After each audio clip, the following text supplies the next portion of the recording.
Perhaps I'll start with this quick video as for some kind of context.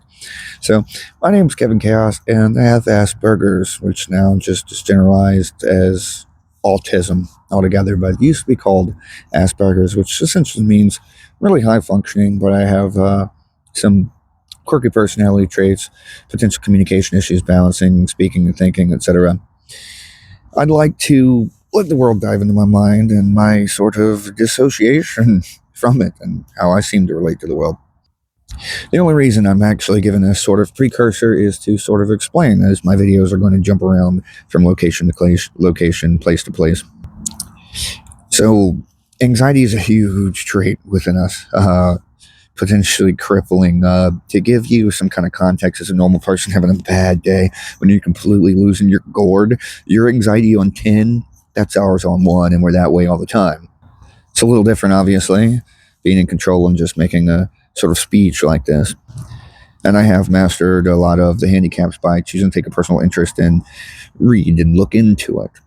Most people with my disorder, however, haven't, or have great difficulty with communication. But I will also be sure to let you know that it's not symbiotic as it is. I might be able to be educated and hold conversations and do all the things a normal person can do.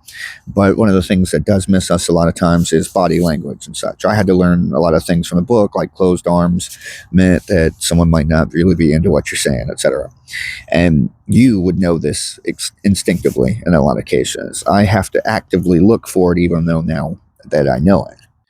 So I took a great interest in studying and learning language and conversational hypnosis, NLP, and anything I can get my hands on to try to master what was supposedly handicapping me. Now, that being said, I finally got some time to be able to walk away, and I found myself a graveyard. So, trigger warning, I saw Jesus walking around here, actually. This little pathway, actually, is a plaque and calls it the Garden of Christus. Garden of Christ. All right, so I started this series because this world is a nightmare for me, and although I do really well, it's actually really interesting.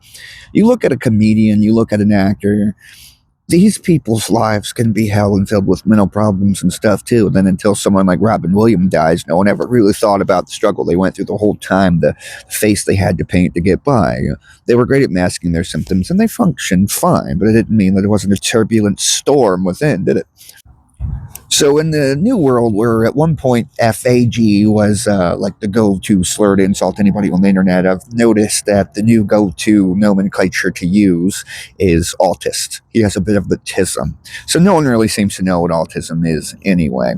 And in a sort of fun way of going about it, what if Kevin Cass, the autistic wizard, decided to just make you the Cynic's Vlog, a series of videos where I get to bitch and show my questioning of the world?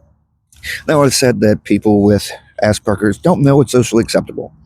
I'd like to argue that we can know, but that we disagree, that we question it more than the average person. And I think that's the same role of a comedian as well, to have more time than the average person to observe and question the woe of what reality is going on around you and where you fit into it, if you do it all, or if you decide to just take advantage of it and fit into the world.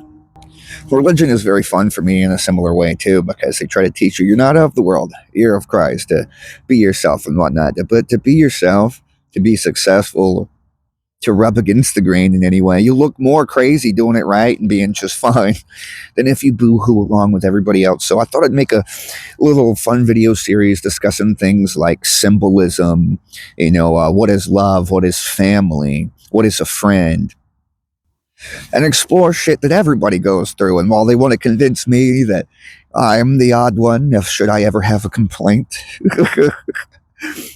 that actually we all actually think about these things and could go about them differently. So coming in these next couple videos, I'm going to cover friend and family, right? Big, definitely want to tackle symbolism, like this whole shit we do to mean something else and then contradict. And I want to also touch on a concept I've thought about since I was a kid. How happy are you as a slave owner? How you purchase souls, dogs, cats, and domesticate animals, take them out of their environment and put them into a box just so that you can be unhappy with it and then share your unhappiness with the world after restricting another being's life and call it love. So discuss and dive in some of this fun shit here shortly. Subscribe.